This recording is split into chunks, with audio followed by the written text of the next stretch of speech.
On this particular morning, we were fishing on Lake Murray, and we were fishing a bass tournament with our local club that we're members of.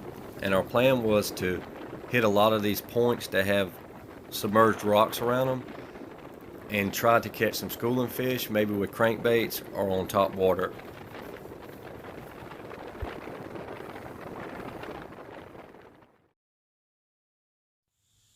Okay, when we arrived to the first point, I'm casting a shallow water crankbait. It goes 2 feet to 4 feet, and Shane was throwing a top water bait. I think it was a popar, and he was going to throw top water. I was going to throw a crankbait just to see if we can find some schooling fish. And I ended up losing this one right by the boat, and I think it was just a small striped bass. At the time, I didn't know that, so you just cast back out there, and I like to do a stop and go retrieve, and it seems like they hit the crankbait when it stops. It's just always worked for me, so that's what I do instead of a steady retrieve. I work it just like a jerk bait. But I hook another fish, and as y'all know, we're in a bass tournament, and I didn't know it at the time. Shane's getting the net, I'm pulling it up. I thought it was a nice bass, but it ended up being a pretty good sized striper. I think it was about 3 or 4 pounds. And when I hook a striper and I'm not trying to keep any, I try to keep them in the water. So if you can get the hooks out of them at the side of the boat, it just gives them more of a survival rate when you release them. So if you can keep them in the water, that's what you should do. There you go.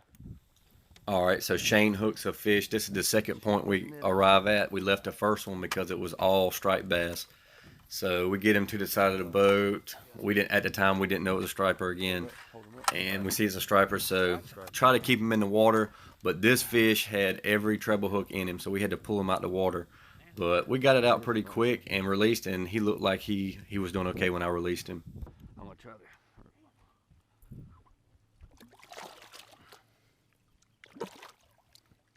He's good. All right, hold on. Okay, so this is the third point we arrive at. We left the other one because it was all striped bass also. And this is the first point we actually got on some bass. There he is.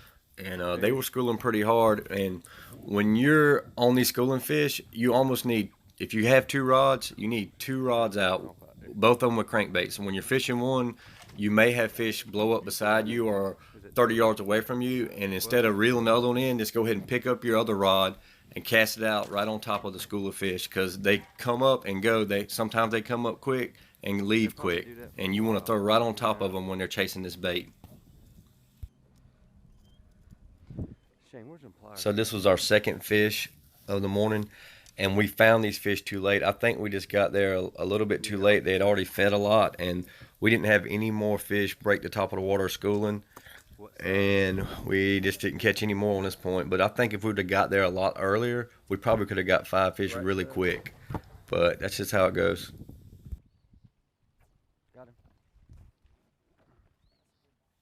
This was later in the afternoon. We had given up on the points and started fishing docks.